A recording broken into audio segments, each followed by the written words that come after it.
On right here. Okay, so now we are recording. Welcome everyone to the biggest threats to Americans' savings and your own savings. And if you're on this webinar today, it is because one of three things. Either you're a financial advisor or other advisor, real estate broker, someone like that, who works with clients who need this service, or you own a business and you're concerned, about the threats to your business, which are very real, especially if you live here in California, which is the land of the lawyers. And number three, you might be on this call if you have a good net worth and you're just concerned, you're just an ordinary person that wants to find out what is asset protection and can you do anything to keep your money, keep more of your money. So again, we have to have the big old nasty disclaimer. And we want to let you know this presentation is intended solely for the educational benefit of the viewer, and does not aspire to give you any investment, financial, tax, or legal advice of any kind. Before designing your particular financial plan or considering any of the strategies mentioned today, you are strongly advised to consult your attorney, your CPA, your financial advisor, your tax consultant, your broker, or other qualified professional. Nothing in this presentation should be construed as being intended to be used and is not to be used for the purpose of avoiding taxes and/or penalties under the Internal Revenue Code or to make recommendations to someone else to do the same thing. We don't want you doing that. The free ebook is a bonus item graciously provided by Ryan Fowler and is copyrighted and subject to all applicable laws. The book is yours to use, but it may not be disseminated or distributed in any form without express written permission of the author. Opinions contained in the book are, of course, those of the authors and are not to be construed as legal or financial advice. My lawyer said I had to say that, so there you go. Our sponsors today, we do have some sponsors that helped me put this together. Obamacare Boot Camp. It's a threat to your retirement that we don't really have time to discuss today, but you might want to look into it. Go to tinyurl.com/best prospect. And by Eminence Revolution, Heath Franson and all the wonderful people at Delta Business Services who are helping business owners sell their businesses for more money in less time while paying zero taxes. It's an intriguing concept. If you need assistance with any kind of marketing or if you don't get any of the items that we are offering on this webinar as bonuses, please contact me. You might want to write this down. And I'm telling you, we're going to go pretty fast today because we have a lot to cover. So if it sounds as if we are on caffeine, we probably are. And Ryan, are you there? I am. Hello, okay. Tammy. Ryan's in the background. He's going to speak up so we can hear him. But before we get to the how. Can you hear me okay? I can hear you much better now. And before we get to the how, we want to talk about what asset protection really is, how we are defining it for today's webinar. Mainly, we want to say what it's not. A lot of people, when they hear the term asset protection, they think it is to avoid going to jail or being chased by the IRS or something like that. It is not a get out of jail free card. It is not designed to help you dodge taxes, but to help you legally avoid paying too much in tax. There is a big difference there. It is also not, as funny as this is, or as tempting as this is, asset protection is not a way to hide money from your angry ex, okay? This is not a highly, by the time your ex is mad at you and is kicking you to the curb, it's too late. So why are we doing this webinar? Because you're a target. And no matter who you are, if you do something as innocuous as drive a car every day, you're a target of potential lawsuits and other nasty stuff. So you need asset protection.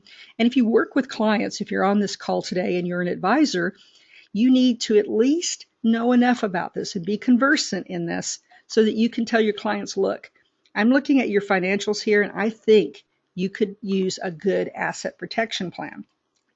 So this webinar is designed to provide, as I said, an overview of the concept of 21st century asset protection to get the conversation started in your head so that you will research more, to introduce you to a potential niche that you can, a side thing that you can use with your clients, maybe as a marketing tool, and to introduce you first and foremost to an expert in this field that you can turn to or refer your clients to. They might need this protection and you'll be doing them a big favor You're going to get the complimentary ebook at the end of this session. It does sell on Amazon for $44.95. You can look it up. We're going to give it to you today. It is just chock full. Asset protection to the average person sounds really boring, but the more I got into it and the more I related it to real life experiences in my family, the more I understood it's a fascinating subject. Liability threats, obviously, are the number one thing people think of when they start considering asset protection. And this is where we're going to bring our expert in today, Ryan Fowler, and I'm going to turn the presentation over to him and let him do his thing.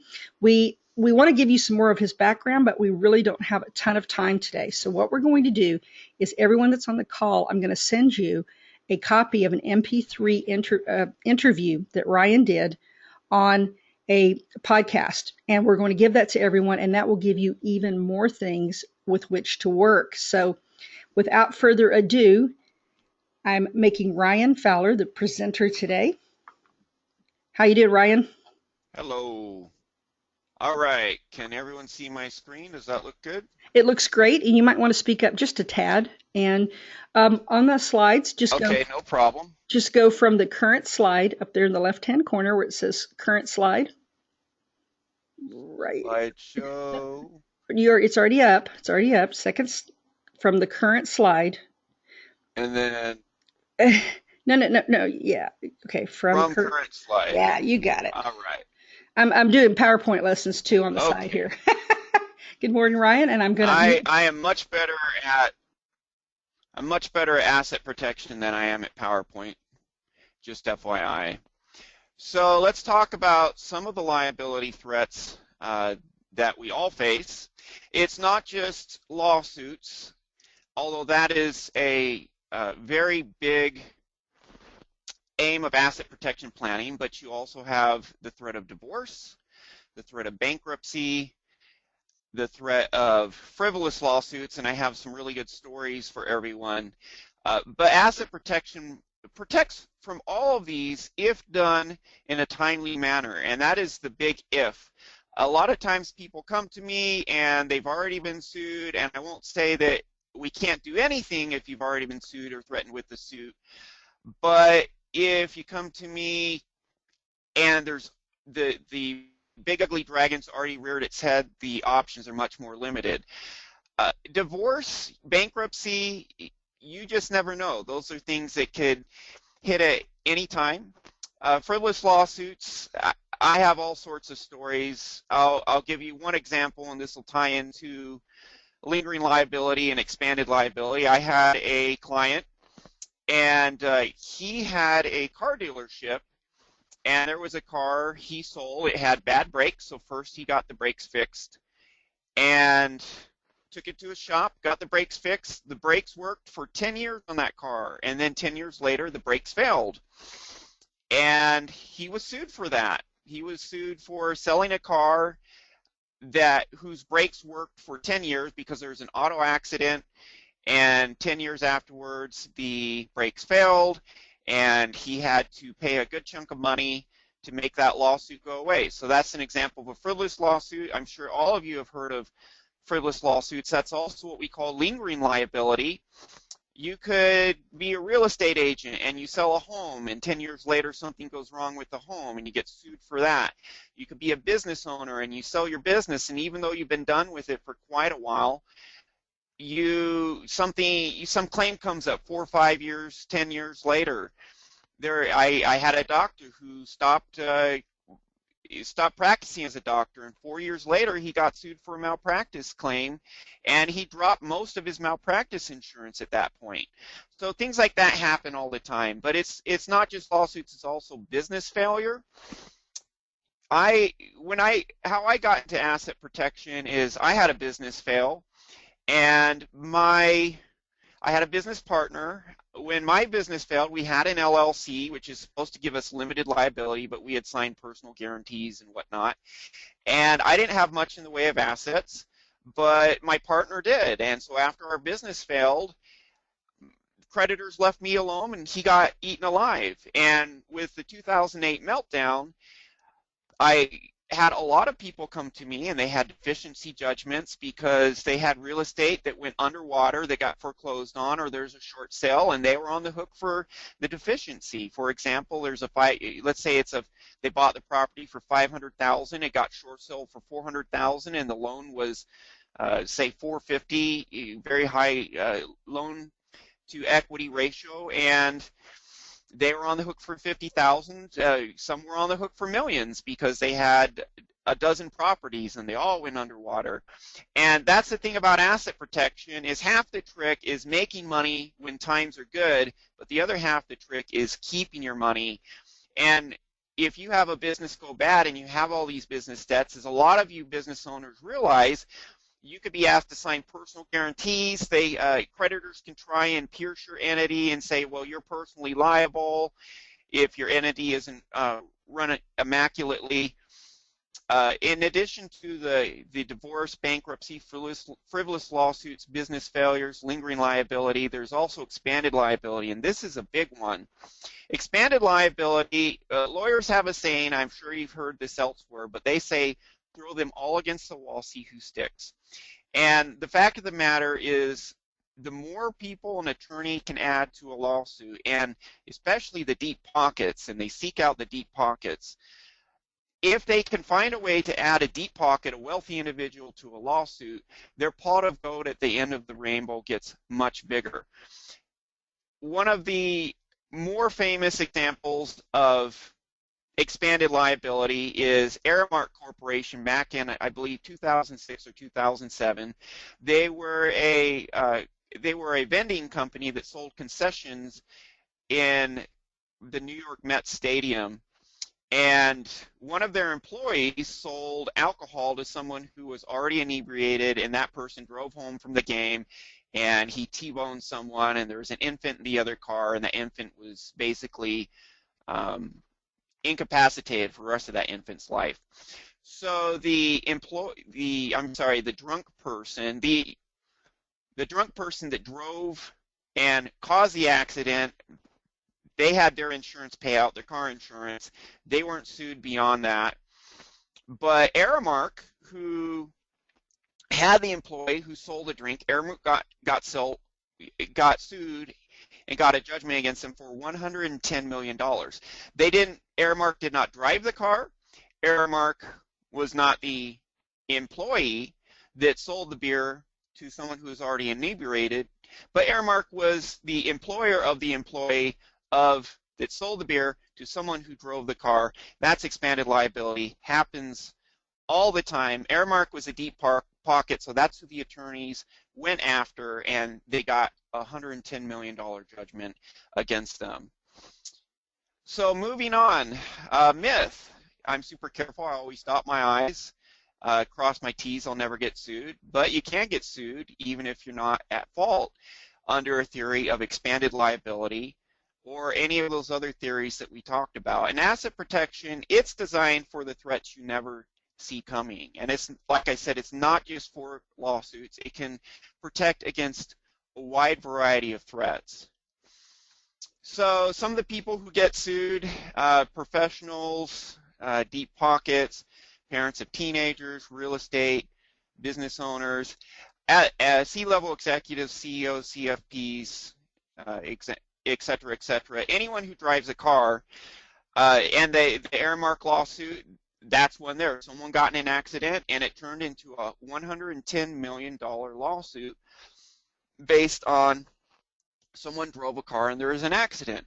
So really anyone could be sued, because if you look at that, almost everyone, I'm sure, listening to this, including myself, fits into one of these categories.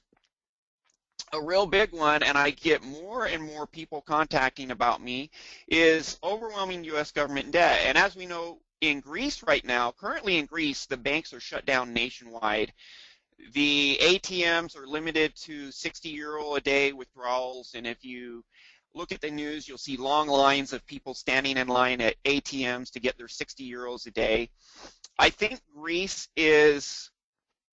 gives us a preview of what could happen in the U.S. I don't know if it'll be 5 years or 10 years or when it'll be, but the overwhelming U.S. government debt is a big problem. And here's a quote by David Walker. He is former U.S. Comptroller General. That means he was a head CPA of the U.S. federal government. And he talks about how we had our mortgage-based subprime crisis back in 2008. The problem with our federal government's debt and financial situation, 25 times greater than that. So total national debt, go to usdebtclock.org, total national debt over 118 trillion. The world GDP only 67 trillion. Overwhelming debt leads to confiscation. This is what's happened in other countries. Cyprus seized a portion of all of its citizens' bank accounts, retirement accounts. Portugal nationalized retirement accounts. Argentina nationalized retirement accounts, and they became like our Social Security fund. Our Social Security fund in the U.S. is basically IOUs. Congress has taken all that money out of the Social Security fund and just said, well, we'll pay you when you need it. That's basically what happened in Argentina. They said, we will, nationalize your retirement for your protection, but then they just raided it. Precious metals, 1933 in the U.S., gold was seized, everyone's gold with a few exceptions. Currency controls, that means that is where you can only use your local government's currency, and the currency is almost always devaluing rapidly, and you're either not able to get other currencies or you can exchange to other currencies, but they're at rates very unfavorable to you. At this point, the U.S. debt is so huge it can never be paid off. There will be a day of reckoning. I don't think that's going to be in a year. It could be. I'm not going to say the sky is falling tomorrow, but we know at some point there's going to be a day of reckoning. And all these things we've seen in other countries, Europe is in worse shape than us, Greece is in worse shape than us now, but that could be us, it very likely will be us down the road. And you want to have a protected nest egg where it can't be seized like nest eggs are being seized in other countries around the world that have overwhelming debt problems. And I do get a lot of calls and a lot of concern about this particular issue. And so I do have solutions. There are solutions available where we can help protect your savings from this issue. So another myth, I don't need asset protection, I have insurance. I was talking to Tammy yesterday. She, former property and casualty worker in the insurance industry, and she was telling me all the horror stories about how the insurers, many claims with a general liability policy or an umbrella liability policy, many claims are honored, but there's always instances where a claim arises and the insurer finds a way to wiggle out of the claim. They can have exclusions in their policy, or there can be court cases that came out that you're not aware of that they use, that case law precedent they use as justification for not covering a policy. Your policy limit can be exceeded. You can have $5 million in coverage. A $10 million lawsuit, they happen all the time. I'm not going to say that's your average lawsuit. It's not, but it happens. The Aramark lawsuit we discussed, you can Google that. And that was a $110 million lawsuit, so your policy limit could be exceeded. Insurance is a good start. You do want insurance. You do want a general liability or an umbrella policy, etc. But even when you have that, and even if there's a claim that's within the amounts of your coverage, no policy is going to protect from bankruptcy, from your business going south the next time. Our economy is in perpetual boom-bust cycles, good times and then bad times, growth periods and then recessions or depressions. If there's a business failure, no insurance policy will protect against bad business debts, divorce, bankruptcy. Most policies do not cover punitive damages. So if you're sued and there's a judgment against you for not just compensatory damages but punitive damages, most policies won't cover against that. Insurance is a good diversionary tactic. And what that means is if you protect your own wealth and you make it a hard target, and then there's this insurance payout, the attorney is going to say, well, I can spend another $50,000 in legal fees and probably never get that person's assets, or I can just take the insurance money right now. And usually that's what happens. They get their payout from insurance, then they move on to the next case and they leave you alone. But if it's a really large judgment or the settlement is particularly large and the attorney sees you have all this low-hanging fruit, that you have all these assets in your name, why would he stop with the insurance payout if the judgment is larger than the insurance payout and you have exposed assets? He's going to take everything he can get, but if he sees that it's going to be extremely difficult, impossible to get your assets, he gets what he can and then he moves on. And so insurance is a good diversionary tactic when used in conjunction with your asset protection plan. A lot of people think asset protection costs too much, and there are asset protection planners that do very expensive planning out there. I know there's some planners, they do an offshore trust for $50,000, $70,000. However, a basic domestic plan can start at $2,500 with $0 in annual upkeep. Basic foreign asset protection plan can start at $4,500, about $650 a year. Now, if you want a very sophisticated or much stronger plan, and most people are not going to get the bare bones basic plan, you can go as sophisticated as you want, depending on your circumstances. But to do at least a basic plan is much, much better than doing no planning at all. And in relation, considering that you're protecting your entire net worth or almost your entire net worth, that in relation to the amount of a basic plan it's very affordable for people that have assets to protect, because someday you could have everything at risk. You know, I tell people you may not get sued 5 times a year like some promoters hype and say you'll get sued 5 times a year. You may only get sued once in 30 years or have a bankruptcy or divorce once in the next 30 years. But if everything's on the line at that point, you will be really glad you had a good asset protection plan, at least a basic plan. We can enhance the value of your plan by adding estate planning, so you get probate avoidance. Sometimes there are tax savings we see when you show me your wealth portfolio and the assets you have. I oftentimes can identify, not always, but oftentimes there's tax savings you're not taking advantage of. If I identify those oftentimes will pay for your plan and then some. And so when you come to me, I try and identify every type of benefit we can get for you, not just asset protection, so that you get a lot of bang for your buck. So there are 3 basic strategies of asset protection. The first one is exemption planning. So what is that? Well, an exemption is the laws in this federal law or the laws in the state where you reside, the statutory protection against creditors. There's 4 types of assets. They're typically exempt. The first is your home, the homestead. Florida and Texas will protect all of your homestead. A few other states do as well. Other states only provide partial protection or no protection for your homestead. There's usually at least a couple $1,000s of statutory protection for furniture, clothing, maybe a computer, tools, things of that nature.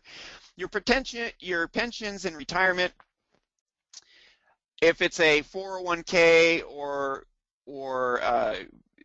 something covered by what's called ERISA, that's protected under federal law. IRAs, most states protect them at least a little. Some states do not. And life insurance and annuities may or may not be protected as well. When someone comes to me, the first thing I look at is, okay, what's already protected by law? And what is protected will vary widely depending on what state you're in. So if you're in California, your protection may not be that great. If you're in Florida, you'll get a lot more protection. But no matter who comes to me, what they find out is these exemption laws, they're not designed to protect all your assets. They're designed to protect just enough so that you're not out on the street homeless if a nightmare lawsuit comes your way. And some states, you may be put out on the street homeless because their exemption laws aren't good enough. exemption laws won't protect against divorce. The protection may be different in bankruptcy than in a normal lawsuit situation. So they don't protect against, usually don't protect against tax liens, things of that nature. So the protection is partial. It doesn't protect against all threats. But we do want to look and see, okay, what do you have already protected by law? And that's the first thing we look at. And then after that, we go to our two other go-to strategies to protect your assets, which is titling assets in a protective entity. These are partnerships, limited liability companies, various trusts. You can stay domestic only in the US, you can go offshore. The other strategy is equity stripping, that is encumbering property with liens, such as a mortgage or a deed of trust, a UCC1 financing statement. And how that works is, let's say, for example, you have a home worth $1 million. If you have an $800,000 mortgage on that home used to buy the home, that's a lien. So if someone comes along and sues you, and then let's say they foreclose on that property because they get a judgment against you and they use that judgment lien to foreclose, their lien is second in place. So if in the foreclosure sale the property sells for $850,000, the first $800,000 will go to the mortgage holder, and they only get what's left over, which would be $50,000 in this example. If it only sold for $800,000 and there's a first mortgage of $800,000 on there, they get nothing for foreclosing on your property. So equity stripping usually involves a friendly party placing a lien on your property, so that if a creditor ever tries to foreclose on that property because they get a judgment against you or whatnot, there's not any equity available for them. A lot of times we are not able to do equity stripping. It's highly specific to your particular circumstances. Sometimes you can do an equity line of credit on the property. You can do what's called an obligation-based lien, which is a lien that arises by way of contract. For those of you that do commercial real estate agreements or that rent out property or tenants on that type of property, you're probably familiar with the landlord's lien, and that's a lien on your assets to make sure that you not only pay your rent but honor the other terms of the contract. There's been no loan to you, but it's a lien to ensure a contract. And so I look at people's business arrangements, and if you have someone friendly to you, you have a business arrangement with ongoing, a lot of times we can, if you have a contract with them, use that as a basis to equity strip your assets to secure that contract, or like I said, a line of credit or other type of debt. But it is, equity stripping requires a lot of skill. There's a lot of things you can do wrong. You may, if you do a debt-based lien, it can be very expensive, making interest payments. Even if a friendly party files that lien, the interest payments may be considered taxable income to them. So you need to do things in a way where the equity stripping is actually workable and relatively painless and is not causing tax consequences or other consequences. For that reason, the most common go-to tool is going to be these protective entities, the LLCs, the trusts, etc., because they offer, they're the easiest to do. We can almost always use one of those protective entities. They protect the entire asset against any of your personal creditors, and we can do them in all situations. It's not like an exemption law where it doesn't protect everything, or equity stripping where more often than not we cannot do it in a painless manner. So that's usually our go-to tool, is protective entities. So when is the best time to start asset protection planning?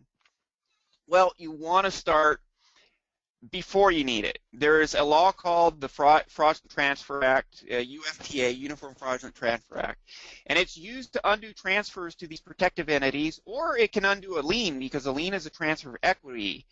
And so if a creditor can prove that you did a transfer in order to hinder them or keep them from collecting on their debt, that transfer can be done.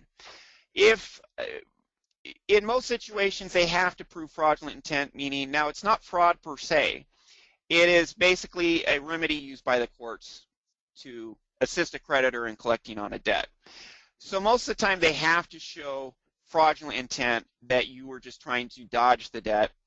If you do planning that involves gifts, you give property to Uncle Buck, they just need to show that you're insolvent, meaning you're not able or willing to pay the debt. But in most instances, they actually have to show fraudulent intent, not just that you're not paying the debt. There is a 4-year statute of limitations that does vary by state. Some states it's 3 years. Some states like California, it could be up to 7 years. But if you do planning, let's say you do planning now and there's no creditor threats on the horizon, and someone gets a judgment against you in 2 or 3 years before the statute expires, if you do the planning now before you have any threats, even if the statute of limitations has not yet expired, your plan will still probably work, because it's going to be really, really difficult for a creditor to prove you did the planning to hinder them collecting on your assets if you did the planning before they were even on the radar.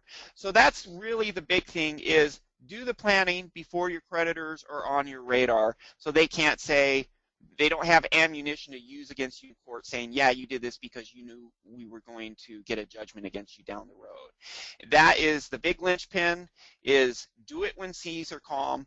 Now, people could come to me and sometimes they already have creditor threats on the horizon. Sometimes I have to turn them away. Oftentimes I'm still able to help them, but what I recommend may be a lot more difficult. If you have a judgment that's imminent in a month or two, I may say, hey, move to Florida and buy a home there, because that home will be 100% protected from creditors no matter what. A lot of people may not want to move to Florida. Well, if you come to me when the seas are calm, I won't recommend something that drastic. We can do planning that's very strong, that is a lot easier to implement. So that's a big linchpin. Tammy, are there any, how are we doing on time, and are there any questions anyone would like to ask? At this point, do we have time for anything like that? Well, can you hear me, Ryan? Can you hear me now, Ryan? Yeah, we have about 25 minutes. So, I can hear you. Everybody that's on the call, if you have some questions, regardless of whether we get to them right now, if you type them in the question box that's on your GoToWebinar panel, they will show up in the report, and I can forward those on to Ryan if we can't answer them right now. But someone wanted to know about family limited partnerships. When you get to a place where that works in, would you discuss that really, really briefly? And we're just going to keep it to an hour today. So if we can't get to everything, people, we will give you this book, and it will answer a lot of these things. So go on ahead, Ryan. Okay, thanks, Tammy. That is an excellent question, and we're actually on the slide where we can discuss that. So these are the go-to asset protection tools, the protective entities I was talking about. And second from the top, you see LLC/partnerships. Family limited partnership is included in that. Now, more often than not, planners are using LLCs nowadays, but occasionally we still do the family limited partnerships.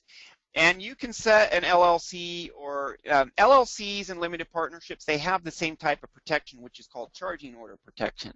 And what that means is, if you put your assets in an LLC or a limited partnership and then someone sues you, they cannot get those generally speaking, if there's no fraudulent transfer issue, you did the planning before there was a threat on the horizon, then a creditor, it cannot get assets inside the LLC or partnership, cannot force them out, cannot become an owner of the partnership or LLC, and cannot manage the partnership or LLC. The remedy under our judicial system is limited to what's called a charging order, which means they can't get anything, but if and when there's a distribution from that entity that would go to the debtor, that distribution will instead go to the creditor.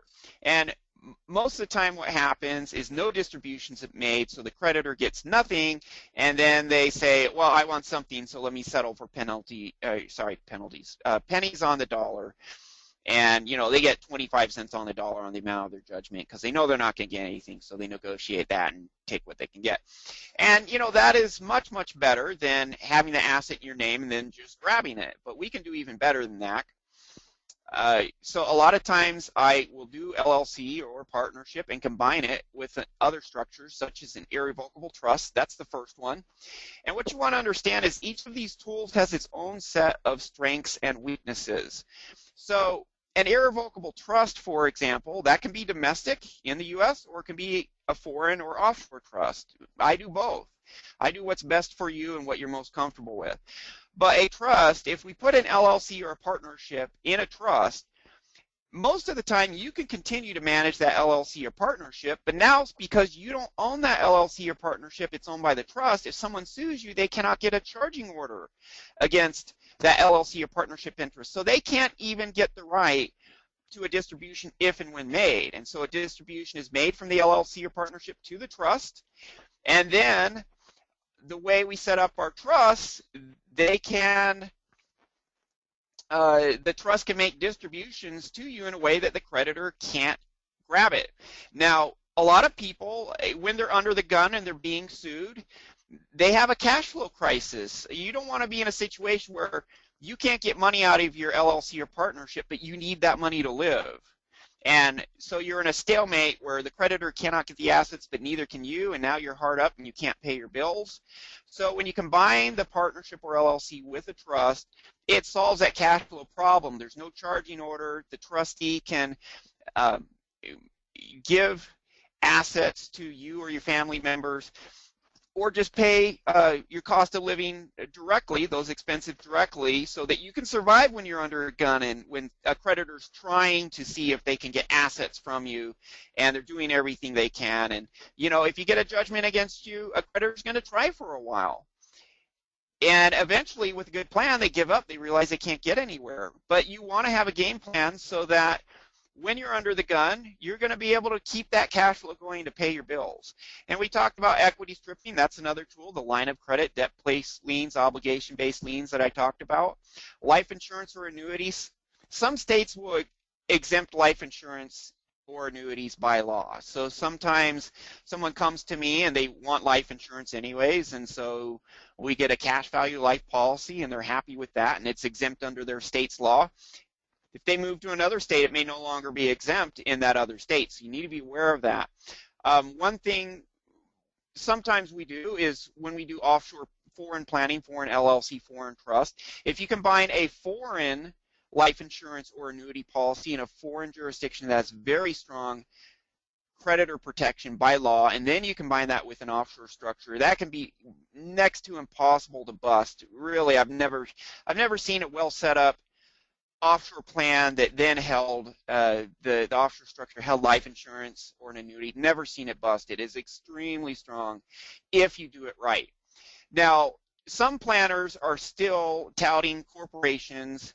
DAPT is a domestic asset protection trust. IBC, international business company. Some people are still selling those, and they're not good asset protection choices. I don't have a lot of time to go over the whys, but chapter 8 of my book, Asset Protection Financially Unsafe Times, talks about why corporations are poor choices.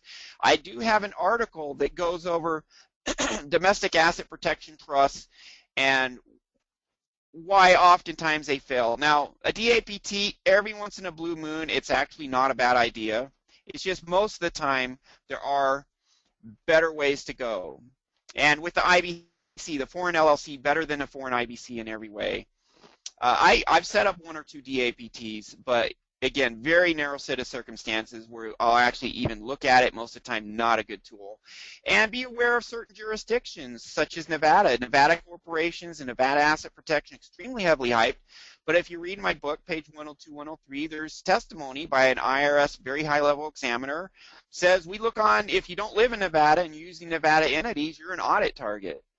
And so you need to be aware of that. I'd stay away from Nevada unless you actually live in Nevada.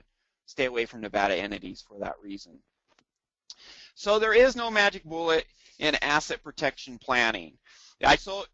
We just examined a variety of tools. We really have to look at what is the best fit for you.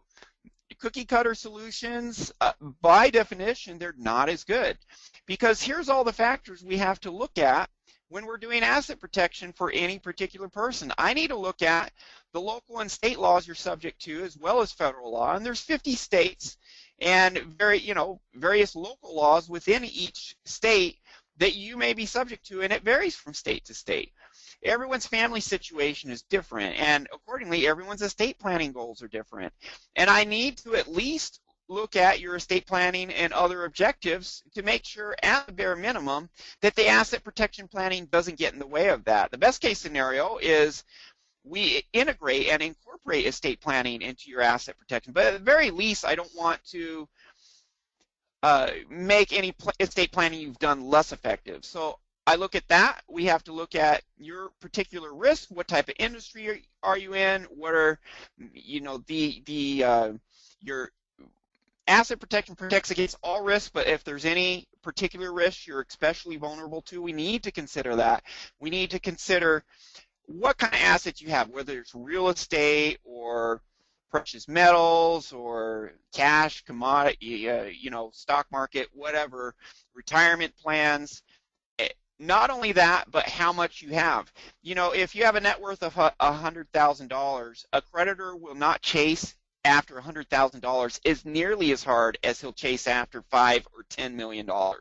So when you have more assets, we have to do a stronger plan so that, for a lot of people, net worth 100,000 or 50,000, every now and then I have someone, they want to protect their 50,000. So we do a basic plan, and a creditor is not going to chase very hard to pierce a basic plan if that's all there is. So we have to look at that. We have to look at your particular preference. Maybe you want the strongest you can get, or you just want something simple. My job is to do what you want. So I'm going to consider your needs and preferences, and I'm going to explain the maintenance costs of a particular plan. You may decide that's too much. I'm just going to do this other plan that is still very strong. It's up to you. You may say, hey, I want to go all out because I have a lot to protect. I have a lot of potential risks. So we may want to go all out. That's up to you. We look at your investment, retirement, business goals. So we do the best planners do a custom plan that is tailored for your specific situation. A cookie cutter plan, by definition, is not custom and therefore not optimal for your particular situation. A lot of cookie cutter plans are just as expensive as a custom tailored plan, and the problem with cookie cutter plans is different tools have it. One particular tool, such as a trust, may have zero tax consequences for you, but may have tax consequences for someone else. And so cookie cutter may work fine for one person, but may have a big tax issue for someone else. For example, if someone has a lot of real estate, you may be in a state where there's a really heavy transfer tax if you transfer your real estate. Whereas if you equity strip, there's no transfer tax. Or maybe if you equity strip, there's a really big transfer tax for filing a lien, but no transfer tax for just transferring the property. So cookie cutter plans, one size fits all. It can cause big tax problems for some people and be very expensive. So it's a no-brainer to consider all these factors and then get the most efficient, low-hassle, tax neutral, no extra taxes plan for you that is the strongest for your particular situation that you're going to be happy with. Hey, Ryan. Now, here's another really hot topic. It's FATCA. Yes. I was going to say, we have about 15 minutes. We have to remind me at the end of the slide. We have a couple of interesting questions, and I want to see if we can get to those. Okay. Okay. I'll gloss over FATCA. I do want to address it real quick. It's a big topic. A lot of people ask me about this Foreign Account Tax Compliance Act. In a nutshell, we have, for well over a decade, if you have more than 10,000 offshore, you have to report it to the U.S. government anyways. So FATCA is not a loss of financial privacy, but what it is foreign banks, they enter into agreement with the U.S. government where they say, hey, if I have the foreign bank or foreign financial institution says, if I have any U.S. persons that have an account with me, I'm going to send you an annual report about that account. If that institution or bank, foreign bank, does not have an agreement with the U.S. government, then when you're wiring money from the U.S. to them, 30% of the amount is going to be withheld and given to the U.S. government. So these foreign institutions that do have an agreement, there's no withholding. It just goes offshore like normal. no agreement, there's that 30% withholding. Yes, very draconian law. There are a lot of banks and institutions that will no longer deal with U.S. people because they're not in the U.S. jurisdiction, and they say, hey, we don't want to be subject to U.S. laws. We shouldn't be. We're not in the U.S. But there are still banks and institutions that are FATCA compliant. I work with those, the banks that do that cater to U.S. persons. So, and the last point I want to make is when you go offshore, you don't get any financial privacy. It's illegal at this point to hide things from the U.S. government when you go offshore. But just because the U.S. government knows what you have doesn't mean they can take it. Now, you should never do asset protection to dodge tax obligations. You need to pay your taxes. But you could do planning now when the creditor sees are calm and there's no issue. And then later, the government says, hey, we're going to grab all your assets for whatever reason. Well, if you do offshore planning now and pay your taxes, do all that. Here's an example. Here's a court case, U.S. versus Arlene Grant. There was an asset protection trust. The U.S. government tried to bust it for a $36 million claim. They went all the way to the appeals court level to try and bust this foreign trust. They failed. This was back in 2008, although really the case stretched out for several years. So even when the U.S. government goes all out, if you have a good offshore structure, there is proof that doesn't mean they're going to be able to get it. So just make sure that you do the planning, you pay your taxes, and if there later is a problem along those lines, what you can do can be legal. Arlene Grant, she never went to jail. There's never even any inkling that what she did was illegal. It's 100% legal, and her trust worked. So here's some further principles we use. We want your plan to be flexible. Even if you do a very basic plan right now, let's say you just do a LLC or a single LLC or single trust, what that does is that gets the assets out of your name. So that fraudulent transfer law, where someone has up to 4 years to challenge your transfer to this entity, that statute runs when we do that initial transfer, and after 4 years, they can no longer use fraudulent transfer law to try and undo what you did. Now, like I said previously, even if you do asset protection planning now and within the 4 years someone comes along and tries to undo what you did, they will probably fail as long as you set up the plan now before anything's on the horizon, even if they do that within the 4-year statute. But after the 4 years, there's no way they can use that law to undo your planning. So you can do a very basic plan now, put assets in a single structure now, and if a creditor threat comes along later, you can do stronger planning to further reinforce what you did, but the basic planning now can be very beneficial. Get that statute of limitations running and gone after 4 years or so, and reinforce the plan later when threats come along. So if you do a basic plan now, threats come along later, we won't have to do something drastic with planning later because you're wide open and exposed and fraudulent transfer law is an issue. That the basic planning nips that fraudulent transfer issue now that allows us to easily do stronger planning later. The best plans are always set up to be unwound so you get the asset back if you need to, or modified, or made so we can add extra entities or do extra planning as your situation changes, because your wealth portfolio in 20 years may be quite different. You may be in a different state, you may be living outside the U.S., so we want to be able to account for the changes that happen in your life and be able to change your plan accordingly. You want to retain as much control as possible. Multi-member LLCs are best for this. The best LLCs have at least 2 owners, and a lot of times, most of the time, you can manage all the assets in the LLC, and even if you are being attacked by your creditors in court or divorce or otherwise, you can continue to manage those entities, and the creditor cannot get the assets. You cannot do that with the trust. When you put assets in a trust, if you want asset protection, you have to give up control. I talked about charging order protection earlier. It is a great tool, but again, a creditor, if they get a charging order, they can't get assets, but if they come out of the entity, they're going to get the assets then. We combine trust with LLCs. The great things with trusts is you don't have cash flow issues with the trust. A trustee if you're a beneficiary of an irrevocable trust and a trustee, a creditor's coming after you, the trustee can just make your house payment directly to, you can directly pay off the mortgage. A creditor will never get that. You cannot do that with an LLC. If you do an LLC by itself and you get sued, you may have cash flow issues where you can't get assets out. You don't have that issue with the trust because of the flexibility of a trust. But again, with the trust, you cannot have control. So when we put your assets in an LLC or limited partnership and then put that entity in a trust, we're in a situation now where you control the LLC, but the trust and the assets in the LLC, but the trust owns the LLC. So the strength of the trust, which is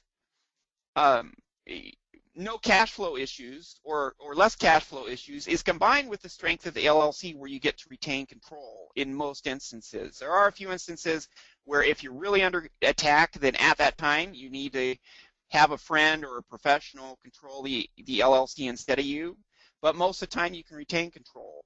And so combined trust LLC planning is really good. A lot of times we integrate LLCs, trusts, etc., with estate planning. Trusts are estate planning tools. LLCs and partnerships are business and investing tools. So why not set up a plan where you get the best of all worlds, where you get business planning, tax planning, investment planning, estate planning, as well as asset protection? That's the most bang for your buck. If there is something where I need to bring in a CPA or attorney or CFP for extra benefits above and beyond what I do, I have a wide network of professionals I work with, and we'll get that done. But ultimately, it's up to you. If you want just asset protection only and something very bare bones and basic, we'll do it. If you want a one-stop shop where you get all of your financial goals met, we'll do it. It's up to you. We'll do as much or as little as you want. We do want your plan to be comfortable. If it's too expensive to maintain, then it's no good. A plan that is too much hassle will not be used. So we want a plan you're going to be comfortable with, that's going to be used. We don't want it so complicated where you're spending thousands of dollars a year just maintaining the plan. So a lot of what I do is set up entities. You can set up some LLCs and many trusts where that entity does not need to file its own tax return. Instead, the income's reported on your personal tax return, just like it always is, and that keeps the maintenance hassle down quite a bit. So it's a plan that is easy for you to use and maintain and remains strong. We do want a plan that works. My book that I wrote with Dr. Goldstein. He passed away in 2011, former law professor at Northeastern University. His law firm, 20,000 clients in a 43-year period. We saw what works, what doesn't, and why. Many of his clients got sued eventually, and the plans were tested in court, and we saw what actually held up. Good asset protection planners are reading court cases so they know what blows up in court and what doesn't. A plan can be stronger or weaker depending on the skill of the planner that implements it. Every asset protection tool out there has failed because every asset protection tool has been set up by a planner that didn't know what he was doing.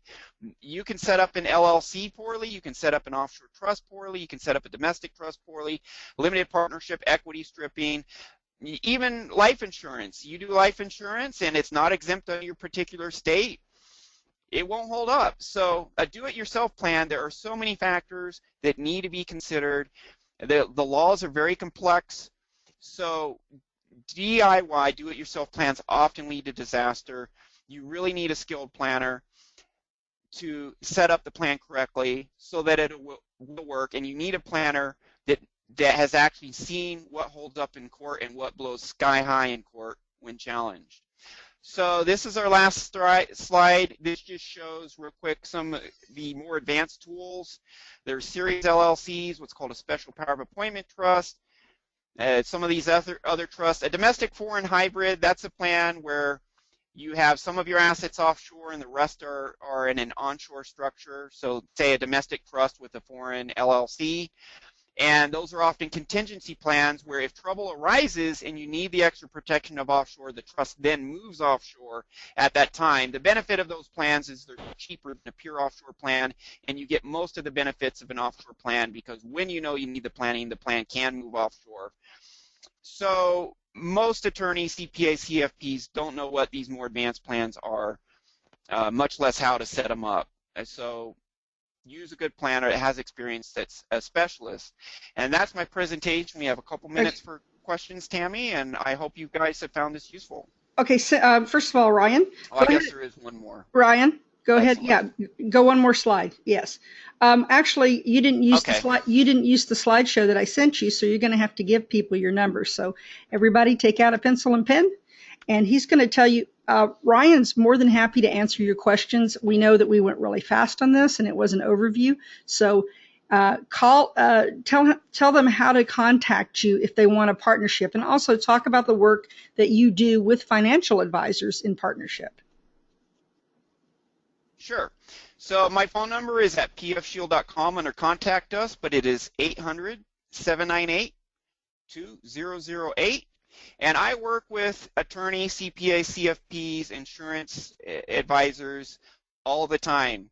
This is a great way to expand the types of services and the value you can offer to your clients. If you're one of those professionals and you have someone that needs asset protection, come to me. I give a referral fee. If you refer me business, then part of my fee will go to you, but then I will work with you and other planners as necessary to get the most comprehensive plan as possible according to what the client wants.